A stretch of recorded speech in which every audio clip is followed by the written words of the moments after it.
se um grupo armado organizado ingressasse na sua casa, destruísse tudo, mas com a finalidade de fazer o seu vizinho mandar na sua casa, ou seja, de afastar você e a sua família do comando da sua casa, com violência, destruição, bombas. Você pediria anistia para essas pessoas? No dia 22 de abril, o STF julgou 6 acusados de integrar o núcleo 2 da tentativa de golpe. Acompanhe as principais falas de Alexandre de Moraes. Mas antes não esqueça de se inscrever, curtir e ativar o sininho. Mas as pessoas de boa fé, às vezes, são enganadas por milícias digitais, robôs, uma série de mensagens.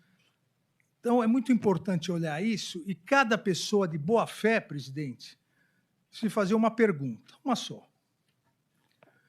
Se, da mesma forma que invadiram a Praça dos Três Poderes, pedindo intervenção militar, agredindo policiais, uma verdadeira batalha campal, com pessoas feridas e com claro intuito, e a faixa mostrava bem as declarações, e eu já disse aqui vários interrogatórios nas ações penais individuais, que as pessoas diziam, não, nós fomos orientados a ingressar porque daí seria necessário uma GLO e iríamos convencer as Forças Armadas a aderir ao golpe, mas as pessoas de boa fé só deveriam refletir e se perguntar se o que aconteceu para o Brasil acontecesse na sua casa, se um grupo armado organizado ingressasse na sua casa, destruísse tudo, mas com a finalidade de fazer o seu vizinho mandar na sua casa, ou seja, de afastar você e a sua família do comando da sua casa, com violência, destruição, bombas. Você pediria anistia para essas pessoas? Se fosse na sua casa, haveria. Então, por que no Brasil, na democracia, a tentativa de quebra do Estado Democrático de Direito, tantas pessoas defendem isso? Então, as pessoas de boa fé devem refletir sobre isso. Se na minha casa eu não admitiria que destruíssem, usassem violência, grave ameaça para me tirar do comando da minha casa, por que eu vou admitir isso para o país, para a república que elegeu democraticamente os seus membros? Moraes chamou atenção para a troca de mensagens entre os acusados antes do 8 de janeiro e enfatizou que agentes públicos apagarem mensagens um dia antes dos atos golpistas levanta suspeita.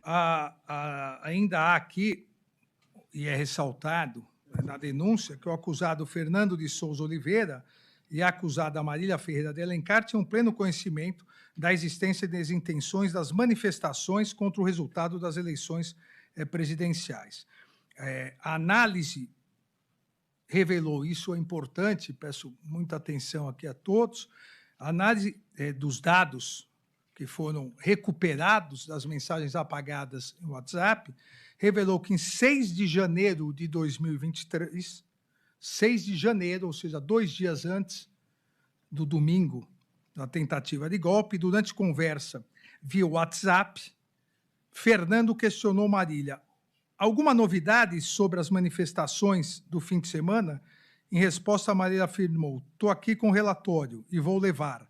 Na mesma data, às 20h20, Fernando enviou notícias sobre a convocação de atos em Brasília e os interlocutores discutiram brevemente o tema. Na sequência, já em 7/1, Marília encaminhou uma mensagem com informações sobre manifestações contra os resultados das eleições presidenciais, seguidas da menção ABIN, em que Fernando enviou um áudio, mas esse áudio foi apagado e não foi recuperado. Dessa forma, e também aqui, como no recebimento da denúncia passada em relação a um dos denunciados, momentos antes da tentativa do golpe, um dia antes da tentativa do golpe, agentes públicos apagarem áudios, isso também leva a indícios suficientes para o recebimento da denúncia e durante a ação penal para análise mais detalhada desses fatos. Então, me parece que há justa causa em relação a Fernando de Souza Oliveira. O ministro destacou que os acusados já se reuniam para discutir a tentativa de golpe antes das eleições de 2022, incluindo encontros com o então presidente Jair Bolsonaro, hoje réu pela tentativa de golpe. Em relação a Mário Fernandes, também entendo que há justa causa para o recebimento da ação penal, porque é descrita de forma lógica e consistente a sua conduta no âmbito do que a Procuradoria-Geral da República entendeu denominar como uma organização criminosa. Narra o que já foi narrado e, às vezes, obviamente, eu tento não ser tão repetitivo, mas como 3 participaram de uma reunião, 2 da outra, 4 para cada uma das justificativas para justa causa, eu preciso repetir as reuniões. Participou aqui da reunião do dia 5 do... há uma reunião, essa é a primeira, do dia 5/7 de 2021, lá atrás, em 21, onde Mário Fernandes demonstrou a sua intenção já ao sinalizar sobre o uso de força como uma segunda alternativa. Essa é uma reunião famosa que acabou sendo filmada pelas próprias pessoas que participaram, isso acabou chegando aos autos, e que, diz o denunciado Mário Fernandes, abre aspas, e aí, a própria pressão internacional, a liberdade de ação do senhor e do governo vai ser bem menor, a população vai começar a acreditar, e não, então está tranquilo, o governo não tomou a medida mais radical, está tranquilo.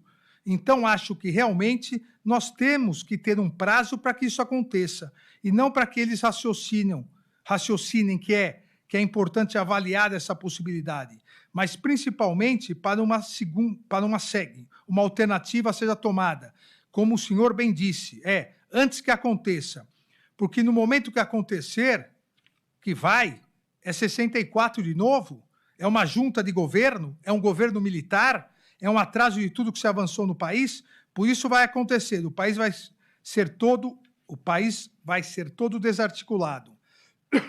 Continua o denunciado Mário Fernandes. Então tem que ser antes, tem que acontecer antes, como nós queremos, dentro do estado de normalidade. Mas é muito melhor assumir um pequeno risco de conturbar o país pensando assim, para que aconteça antes do que assumir um risco muito maior de conturbação no day after, né? Quando a fotografia lá for de quem a fraude determinar. Isso são palavras gravadas numa reunião ministerial, com a presença do presidente da República, em 5/7 de 2021, palavras proferidas pelo denunciado Mário Fernandes.